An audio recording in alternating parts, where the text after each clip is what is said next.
მოგესალმებით მეგობრებო, ქორუმი გვაქვს და შეგვიძლია ჩვენ ადამიანის უფლებების დაცვა სამოქალაქო ინტეგრაციის კომიტეტის ხდომა გავხსნათ. პირველ რიგში მინდა გაგაცნოთ დღის წესრიგი. დღეს ორი საკითხი ჰქონდა წარმოდგენილი დღის წესრიგში. ერთი შერიგების სამოქალაქო თანასწორობის საკითხების სახელმწიფო მინისტრის მოხსენება და სახელმწიფო მინისტრის ინიციატივა იყო თვითონ რომ ეს მოხსენება საქართველოს პარლამენტში ჩვენი კომიტეტისთვის წარედგინა და მეორე საკითხი არის საქართველოს მთავრობის მიერ საკანონმდებლო ინიციატივის წესით წარმოდგენილი საქართველოს კანონის პროექტი შვილად აყვანისა და მინდობით აღზრდის შესახებ საქართველოს კანონში ცვლილების შეტანის თაობაზე, რომელსაც წარმოგვიდგენ საქართველოს ოკუპირებული ტერიტორიებიდან. დევნილთა შრომის ჯანმრთელობის და სოციალური დაცვის მინისტრის მოადგილე ირინა წაქაძე. მოდით ჯერ დავამტკიცოთ დღის წესრიგი, იმიტომ რომ რეგლამენტით ესე არის გათვალისწინებული, რაც საკითხებში არის შესული, უბრალოდ ცნობის სახით მოგახსენებთ, რომ მოგესალმება ჩაინიშნა მთავრობის ხდომა, მას შემდეგ უკვე რაც კომიტეტის დღის წესრიგი ჰქონდა ატვირთული პარლამენტის ვებგვერდზე და შესაბამისად დღეს სახელმწიფო მინისტრის მოხსენებას ვერ მოვისმენთ, ამიტომ მხოლოდ ერთ საკითხს განვიხილავ და ქალბატონ ირინას მინდა ვთხოვო უკვე რომ ტრიბუნასთან წარსდგეს და აღნიშნული ინიციატივა პირველი მოსმენის წესით გავგაცნოს. დიდი მადლობა ბატონო რატი, მოგესალმებით პატრიცემულო კომიტეტის წევრებო. შვილად აყვანის და მინდობით აღზრდის შესახებ კანონი, რომელშიც დღეს არის სრულება წარმოდგენილი, ამ კანონის ძირითადი პრინციპია, რომ ბავშვის შვილად აყვანის შესახებ ნებისმიერი გადაწყვეტილება უნდა ეყრდნობოდეს იმ გარემოებას, რომ მიმღებ ოჯახში უნდა შეიქმნას მისთვის ისეთი სტაბილური ოჯახური გარემო, სადაც არსებობს მისი აღზრდის და განვითარებისთვის სათანადო წინაპირობები და მისი საუკეთესო ინტერესები არის დაცული. ამ პირობების შესრულების ერთ-ერთი ინდიკატორი სხვა პირობებთან ერთად არის მიმღები მშობლის თუ ოჯახის სოციალურ-ეკონომიკური მდგომარეობა. სოციალურ-ეკონომიკური მდგომარეობის შეფასება დღეისთვის ხდება ცხადიანო სხვა გარემოებებთან ერთად სოციალურად დაუცველი ოჯახების მონაცემთა ერთიან ბაზაზე დაყრდნობით, ამ მიზნით შვილად აყვანის მსურვალ პირს თუ ოჯახს ევალება, რომ წარმოადგინოს ამ ბაზიდან ამ მონაწერი, რომლითაც დადასტურებული იქნება, რომ მისი სოციალურ-ეკონომიკური მდგომარეობა არ არის მთავრობის მიერ დადგენილ სტანდარტზე ნაკლები, ანუ არ არის 120,000 გულაზე ნაკლები. პროცესი ამით არ მთავრდება.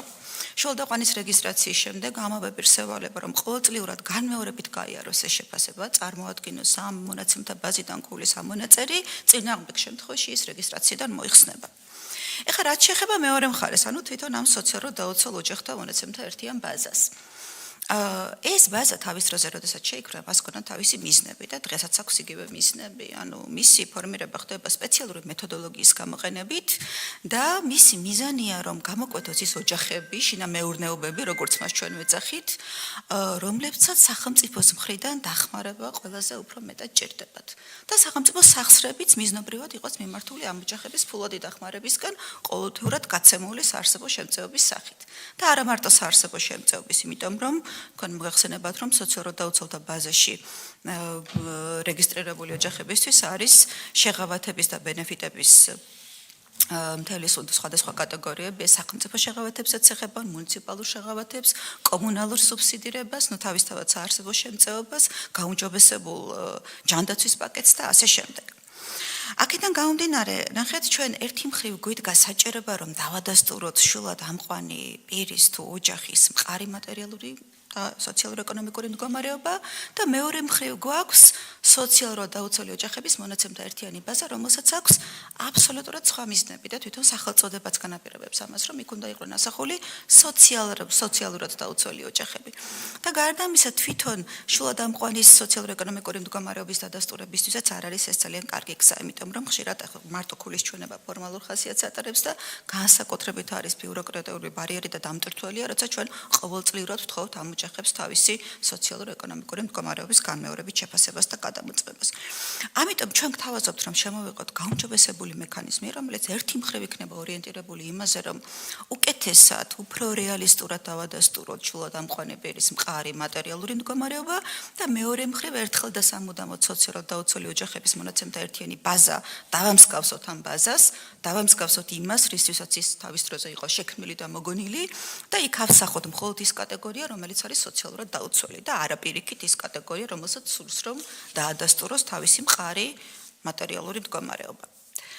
ეხლა ეს პრინციპები კანონი პროექტში როგორ არის ნათარგმნი. ოჯახს ან პირს, რომელსაც სურს ბავშვის შვილადაყვანა, დაევალება, რომ სოციალურად დაუცველი ოჯახების მონაცემთა ერთიანი ბაზიდან ამონაწერის ნაცვლად წარადგინა ზრუნვის სააგენტოში, ანუ მეურვეობის და მზრუნველობის ორგანოში ის დოკუმენტები, რომლებიც მოგვიანებით უკვე აი ამ საკანონმდებლო ცვლილებების საფუძველზე თუ პარლამენტი ამას მხარს დაუჭერს, დამტკიცდება ჯანდაცვის მინისტრის ბრძანებით. ეს პროცესიც ორ ეტაპად გაიყოფა. პირველ ეტაპზე, ანუ აი ამ ოჯახის რეგისტრაციის ეტაპზე იქნება ეს დოკუმენტები დაახლოებით ისეთი, როგორც თვითონ ოჯახს ან შვილადამყვან პირს, როგორც წარმოუდგენია თავისი მატერიალური მდგომარეობის დადასტურება. ცხადია, შემდეგ გადამოწმდება უკვე სოციალური მუშაკის თუ ზრუნვის სააგენტოს მიერ. რაც შეეხება მეორე ეტაპს, როცა უკვე ამ ოჯახს თუ ერთ პირს შვილადაყვანაზე მიუდგება უკვე საქმე და საქმე შეიკვრება, თავსებადობა დადგინდება და საქმე სასამართლოში გადასაგზავნად იქნება მზად საბოლოო გადაწყვეტილების მისაღებად, აი ამ ეტაპზე მან უკვე უნდა წარმოადგინოს ის დოკუმენტები, რომლებიც ჯანდაცვის მინისტრის ბრძანებით იქნება დადგენილი. ეხლა ჯანდაცვის მინისტრის ბრძანებით ჩვენ ვფიქრობთ, რომ ამ დოკუმენტების ამომწურავი ჩამონათვალი არ გავაკეთოთ, იმიტომ რომ ეს არის ისეთი ურთიერთობები, სადაც შეიძლება ერთი ოჯახის მიმართ ერთი დოკუმენტი იყოს საკმარისი და სხვა ოჯახის მიმართ სხვა დოკუმენტები. ხომ მე შემიძლია ჩამოგითვალოთ დაახლოებით ისეთი სანიმუშო ჩამონათვალი, რითიც ზოგადად ოჯახის ნორმალური მყარი სოციალურ-ეკონომიკური მდგომარეობა შეიძლება რომ დავადასტუროთ. ეს შეიძლება იყოს ინფორმაცია საცხოვრებლის, ზოგადად უძრავი ქონების შესახებ, რომ გავიგოთ სად როგორ რა პირობებში ცხოვრობს ოჯახი, ცნობა დასაქმების ადგილიდან, სადაც მითითებული იქნება ამ ოჯახის ოჯახის ან მისი წევრების თანამდებობა და მათი შემოსავალი, შეიძლება იყოს ინფორმაცია საგადასახადო ორგანოებიდან, განსაკუთრებით ბიზნეს სუბიექტის შემთხვევაში, რათა გავიგოთ მისი წლიური ბრუნვა და იგივე ეს დეკლარირებული შემოსავლები, საბანკო ამონაწერი მაგალითად ბოლო რაღაც რამდენიმე თვის განმავლობაში განხორციელებული ჩარიცხვების შესახებ, საკრედიტო ისტორია იგივე ცხადია, ეს იმას არ ნიშნავს, რომ თუ ოჯახს აქვს კრედიტი აღებული, ეს იქნება დამაბრკოლებელი გარემოება ბავშვის შვილადაყვანისთვის, მაგრამ აი ამ სასესხო ვალდებულებების დაფარვის მდგომარეობა ცხადია სხვა გარემოებებთან ერთობლიობაში იქნება მაჩვენებელი იმის თუ როგორ ეკიდება ადამიანის სახელმწიფოს თუ საკრედიტო ინსტიტუციების წინაშე არსებულ ვალდებულებებს. შეიძლება იყოს ასევე ცნობა აღსრულების ეროვნული ბიუროდან მოვალეთა რეესტრში არსებობა არ არსებობის შესახებ და ასე შემდეგ. და როგორც გითხარით, ეს ჩამონათვალი შეიძლება რომ ამომწურავი არ იყოს და თითოეული ოჯახის მიმართ ჩვენ როგორ ვადასტურებთ მის მყარ მატერიალურ მდგომარეობას, ეს სათითაოდ თითოეულ შემთხვევაში განისაზღვროს. გვაქვს პროექტში მოყვანილი გარდამავალი რეგულაციებიც, ჩვენი მიზანია რომ იმ ოჯახების მდგომარეობა, რომლებიც ამ წუთას არიან რეგისტრირებული შვილადამყვანთა ბაზაში, არ გაუარესდეს.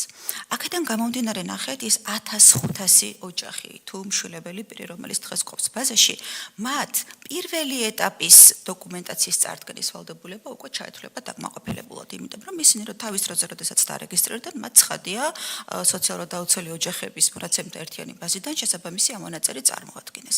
ამიტომ ეს ვალდებულება ჩაითვლება, პირველი ეტაპი ჩაითვლება დაკმაყოფილებულად, მათ ასევე აღარ მოუწევთ, რომ ყოველწლიურად განმეორებით გაიარონ ეს გადამოწმება და წარუდგინონ მეურვეობის და მზრუნველობის ორგანოს მათი მატერიალური მდგომარეობის სამსახური დოკუმენტი და რაც შეეხება სულ ბოლო ეტაპს, როცა უკვე შვილადაყვანაზე მიდგება საქმე, აი უკვე ისინი ვალდებულები არიან, რომ თანაბრად ჩვეულებრივად ზოგადი წესით ცხებთან თანაბრად უკვე წარმოადგინონ ის დოკუმენტები, რომლებიც ამასობაში ჯანდაცვის მინისტრის ბრძანებით დამტკიცდება. კიდევ ერთი ნორმა გვაქვს, რომელიც გარდამავალ რეგულაციებში არის მოქცეული. თქვენ მოგეხსენებათ, რომ ნებისმიერი შვილადამყვანი პირი ვალდებულია რომ გაიაროს სავალდებულო მოსამზადებელი კურსი და ყველას ევალებოდა ამ მოსამზადებელი კურსის გავლა ბოლოვადა იყო 2023 წლის 1 იანვარი. მაგრამ სხვადასხვა ხელშემშლელი გარემოებების არსებობიდან გამომდინარე ყველამ ვერ შეძლო ამ კურსის გავლა და აქაც ისევ და ისევ რადგანაც ძალიან სენსიტიური სფეროა, სენსიტიური ურთიერთობებია და მათი მდგომარეობა რომ არ გაუარესდეს პრინციპში არც გაუარესდებოდა ამ ცვლილებებით, მაგრამ მაინც ჩვენ ვფიქრობთ რომ კიდევ ერთი ნაბიჯი გადავდგეს და კიდევ ერთი შესაძლებლობა და შანსი მივცეთ, რომ ბოლოს და ბოლოს გაიარონ ეს სავალდებულო მოსამზადებელი კურსი და აქაც ანუ კანონმდებლის მიერ აქამდე არჩეული გზისგან განსხვავებით პირდაპირ ვადას გთავაზობთ, რომ არ დავადგინოთ, არამედ თქვათ, რომ ეს ადამიანები დარჩნენ ბაზაში რეგისტრირებული, მაგრამ როცა უკვე თავსებადობა დადგინდება და სანამ სასამართლოში გადაიგზავნება საქმე საბოლოო გადაწყვეტილების მისაღებად, აი ამ დროისთვის ამ ადამიანებს აუცილებლად უნდა ქონდეთ გავლილი ეს სავალდებულო მოსამზადებელი კურსი. ნუ ზრუნვის სააგენტომ თავის მხრივ უნდა უზრუნველყოს ამ კურსის ორგანიზება სხვა მხრივ ახლა ამ კურსის გავლა ვერ მოხერხდება. ეს არის პრინციპში ძირითადი შინაარსი ამ ცვლილებების. დიდი მადლობა.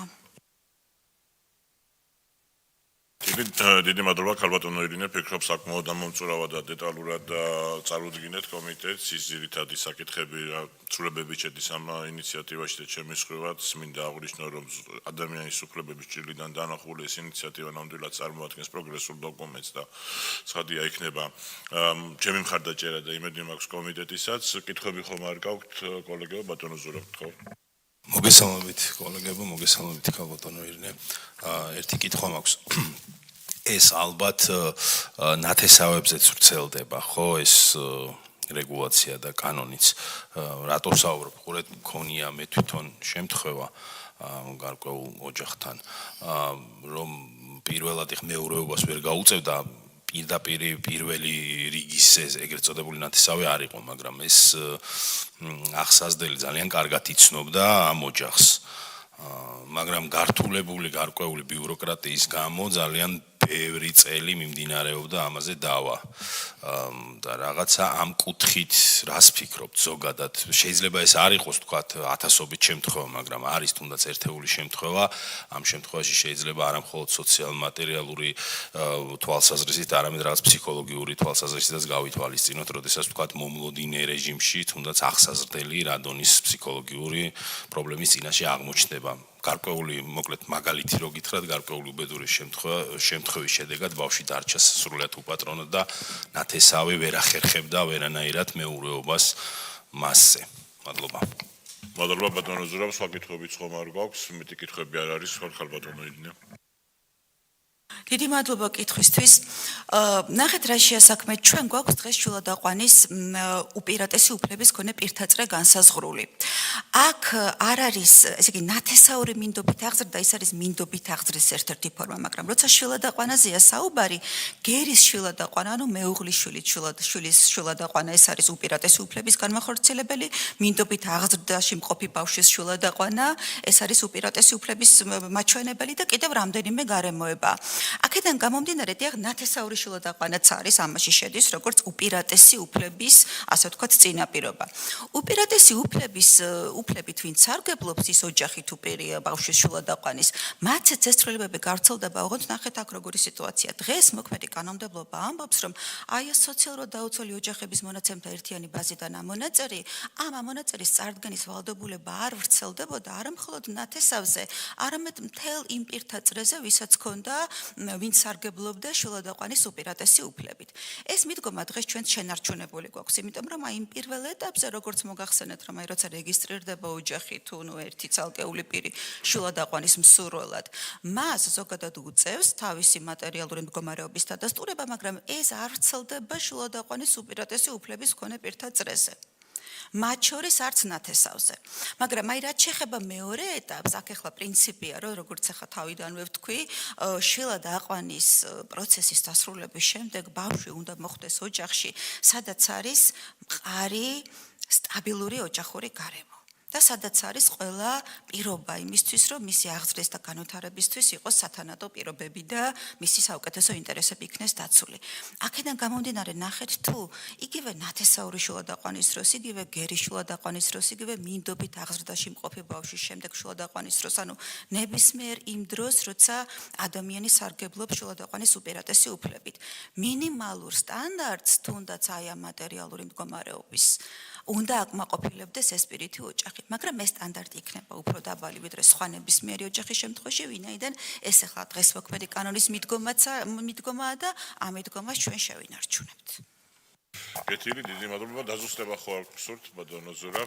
კეთილი, მაშინ საკითხი განხილულია. მადლობთ ქალბატონო ირინე, ჩვენ შეგვიძლია კენჭის ყველაზე დავაყენოთ საკითხი, ვინ არის მომხრე მხარი დაუჭიროთ საქართველოს მთავრობის მიერ საკანონმდებლო ინიციატივის წესის წარმოდგენილ კანონის პროექტს შვილადაყვანისა და მინდობით აღზრდის შესახებ კანონში ცვლილების შეტანის თაობაზე. ერთხმად არის მხარდაჭერილი, მათ შორის ოპოზიციის მხრიდან, რაც მისასალმებელია ნამდვილად. ამით დღის წესრიგით გათვალისწინებული საკითხები ამოწურული არის. კიდევ ერთხელ მადლობას მოგახსენებთ მეგობრებო კომიტეტის ხდომაში მონაწილეობისთვის.